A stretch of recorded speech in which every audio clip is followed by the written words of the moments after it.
लालची electric battery वाला।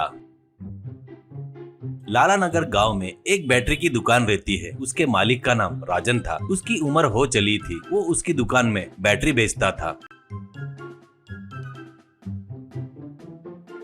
या फिर कोई फोन करके मंगवाता तो उसको बैटरी बाइक पर पहुंचाकर आता था। राजन की पत्नी थी, रिंकू नाम का लड़का था। रिंकू कोई भी काम धंधा न करते हुए खाली पीली घूमते रहता था। उसकी पत्नी को पैसे का बहुत लालच था। राजन कितना भी पैसा लाकर दिया तो वो हमेशा झगड़ा करती थी।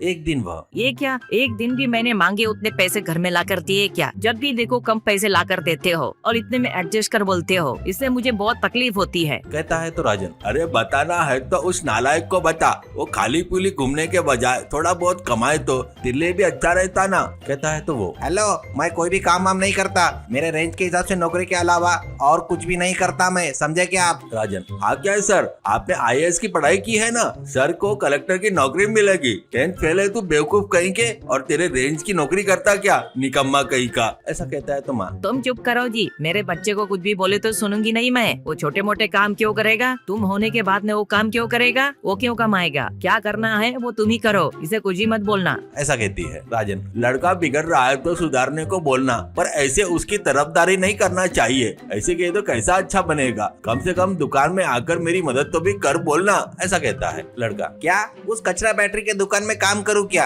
अरे हट, मैं नहीं करता ये सब काम। ऐसा कहता है। इससे राजन, इसको कितना भी समझाओ कोई फायदा नहीं, अब ये सुधरेगा नहीं करके सिर पकड़ लेता है।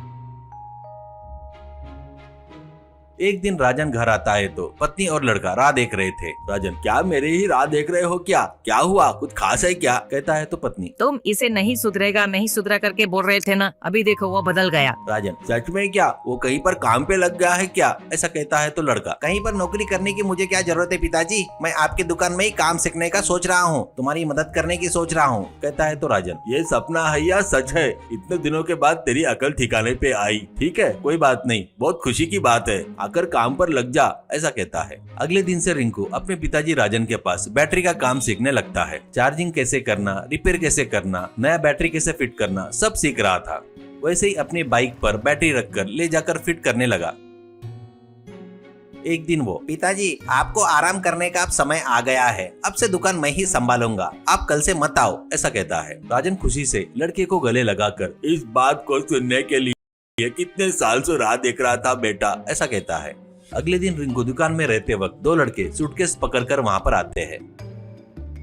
एक लड़का, क्या रिंकू, तेरे पिताजी को घर में बिठाने के लिए इतने दिन लगा दिया, उधर माल बहुत बच गया यार। ऐसा कहता है रिंकू। भैया ऐसे अचानक आराम करो बोले तो उनको शक होएगा ना, इसलिए थोड़ा लेट हो गया। ठीक है, माल दो। वो लोग सूटकेस ओपन करते हैं तो उसमें सोने के बिस्किट रहते हैं। वो लोग पूरे सोने के बिस्किट निकालकर बैटरी के अंदर छुपाकर उनको चले जाओ कहता है। बाद में उनको बाइक पर रखकर पड़ोस के गांव जाता है। रास्ते में चेक पोस्ट रहता है। ऐसा ही, क्या रे रिंकू, तेरे पिताजी को आराम करने को बोला कहते? हाँ बेचारे, उनको आराम की बहुत जरूरत थी, तू ही दुकान संभाल लिया, खुशी की बात है। गेट निकालो रे। कहते ही वो लोग गेट खोलते हैं। ऐसे वो गेट क्रॉस करके पड़ोस के गाँव में कुछ लोगों को वो बैटरी देकर वो लोग दिए 100 पैसे ले रहा था। वो पैसे लाकर सोने देने वालों को दिए तो वो लोग उसका कमीशन उसको देते थे। पहली बार उतना पैसा देखकर उसकी खुशी का ठिकाना नहीं था।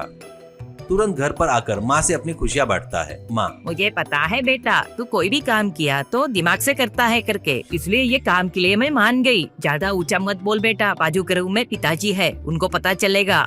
उस दिन से उसके पास रोज वो लोग आकर सोना देना, वो बैटरी में रखना, चेक पोस्ट क्रॉस करना और पड़ोस के गांव में देकर पैसे लेना करने लगा।